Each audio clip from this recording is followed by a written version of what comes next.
Ladies and gentlemen, I welcome you to this Lux.com esports StarCraft 2 presentation between Team Liquid and Team Mousesports. I bring you Strelok. He's in the red trunks. He is playing the Terran race to the northeast of this map, the Crossfire, versus his opponent HuK in the blue trunks. He is to the southwest and he is playing the Protoss race. If you've just tuned in and you're watching StarCraft 2 for the first time, I give a very in-depth explanation in the series Tyler versus Syck. I would recommend that you go and check that out for a full explanation of what's exactly going on, but I'll try and keep it nice and simple for you as we go in. And there we go, I'll bring up the nameplates for you so that you know exactly who is who.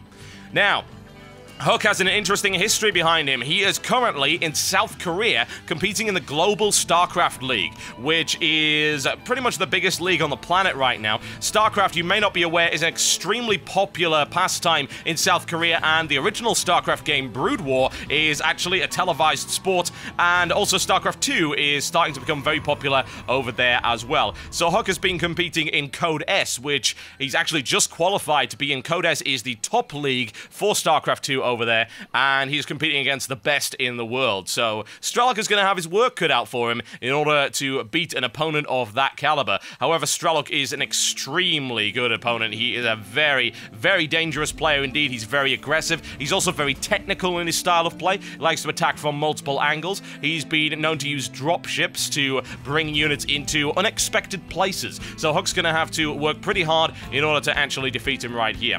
However, HuK is starting off with a gateway that's actually built outside Strelok's base to try and apply an awful lot of early game pressure. He's only got a single gateway down. He's starting to build a Zealot, and he's accelerating its building process. You see the spinning thing around there. It's called Chrono Boost. It's a very quick way to try and bring units on the field, although you can only do it every once in a while. And Strelok is going to have to keep his eyes open for that one, and defending against an early attack from the Protoss could be extremely difficult. We'll note that right now that Strelok doesn't even have a unit on the field in order to defend that. He's only got his workers, which is not going to be so helpful at all. Zealot already in the base right now, and Strelok's going to have to respond to that with a single Marine, which is going to be very tricky indeed. Marines are only really good in very large numbers, and HuK is moving in with that very powerful Zealot, trying to drive Strelok's workers away and do as much damage as he can to prevent Strelok from building as many units as possible. And there he goes, he locks it down right there, he surrounds it and brings it down, however, not without loss. Awful lot of loss right there for him. You can see on the screen right now, workers already killed. 5 workers have been killed, and many units already killed for Strelok, and that is pushing him further and further behind in terms of the amount of money that he has, the state of his economy. Not a good situation at all. Strelok's able to deploy a Marauder and is now building concussive shells, which are a upgrade which allows him to slow down his opponents. Very useful against units like this. There you go, he tries to shell it once again. However, there's 2 Zealots into the line of the workers right there, taking a terrible toll on Strelok's forces. Brings down 1 Zealot, finally brings down a second, but once again, look at how many units have actually been killed. 8 units down and 8 workers killed, and the state of his economy is not good right now. If you have a look at it, you can see there, the amount of minerals and gas that's being brought in is in HuK's favor right now. Now, HuK continues to push more units from this single gateway. Strelok is looking to counterattack right now, see if he can bring it down. He's able to bring down 1 Zealot very easily, and I know I'm calling it very early, but that's because he's slowing him down there with the Marauder unit at the back, firing these slowing rockets. Brings him down and looks to try and take the Stalker out as well. However, the Stalker is going to be a tougher opponent for him, and his Marine is already heavily injured, now bringing in a second Marauder right now. Driving him back and doing it so in a very good way indeed. He's got to bring down the pylon, and if he kills the pylon, then that gateway will shut down. It will have no power, and there it goes. HuK's gateway shut down, and HuK now forced into a different strategy.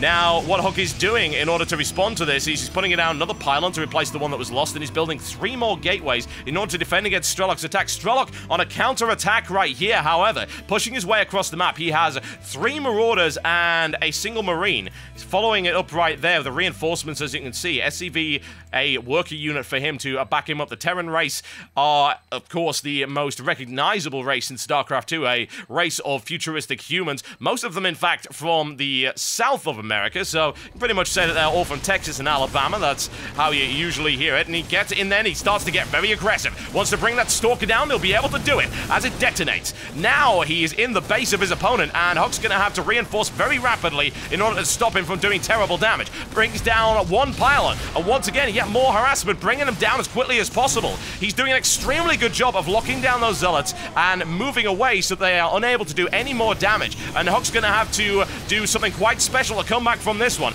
Warps in Stalkers almost immediately. Those ranged units far more effective. However, Strelok has managed to build a bunker in the middle of HuK's base. That is not the kind of situation you want to be in at all. Strelok now with a beachhead in the base of HuK, and HuK's going to have to rebuild very rapidly and get his army into a good state to be able to defeat that. And more reinforcements will no doubt come in from Strelok. He moves 3 more Marauders in right now, and you see this gateway is shut down. It is absolutely useless for the time being. Now, all Strelok's really doing right here is pumping out as many of those Marauders as possible. A lot of shelling coming in from that bunker. However, there's a lot of damage coming in as well. He might lose a Stalker right here, but the worker unit has been destroyed. So the bunker is going down. It detonates, and those Marauders are going to be sliced into pieces. One down already, eviscerated from head to toe. And the second one taken out very efficiently there. And HuK also now looking to counterattack. Strelok now forced into a defensive posture right now. Not a good situation, and you'll notice that units are being warped in for HuK right here. You can do that if you have the warp gate research. You can warp in the range of any of these power grids. These blue circles right here that are projected by pylons. Okay, Strelok is deploying bunkers right now. He's got one down. He's looking for a second one right here, looking to try and guard this ramp to prevent his opponent from attacking. However, his opponent does have a very potent force right now. He has a sentry support unit, 4 Stalkers, and 3 Zealots to try and push his way through this blockade of bunkers. Strelok now sitting on 4 Marauders and 3 Marines on the field. That may be enough to push him back, although it's looking quite unlikely right now as he pushes his way in.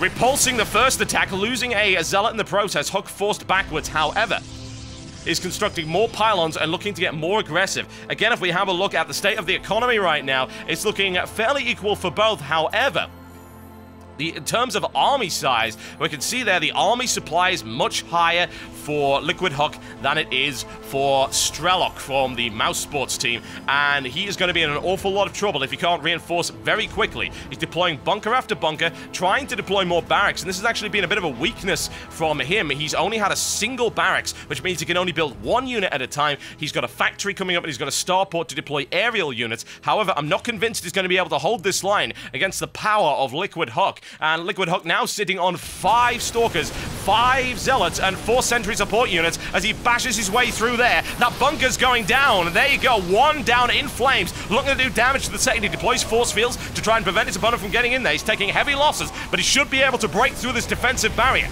Second bunker is now being detonated. Strelok is pulling workers off his mining line right there to try and do as much damage as he can and try and throw HuK back, but it's not going to happen. HuK warps in more reinforcements. Strelok pushed back into his base. A good game. Ladies and gentlemen, HuK takes the first in this best of 5 Lux.com show match series.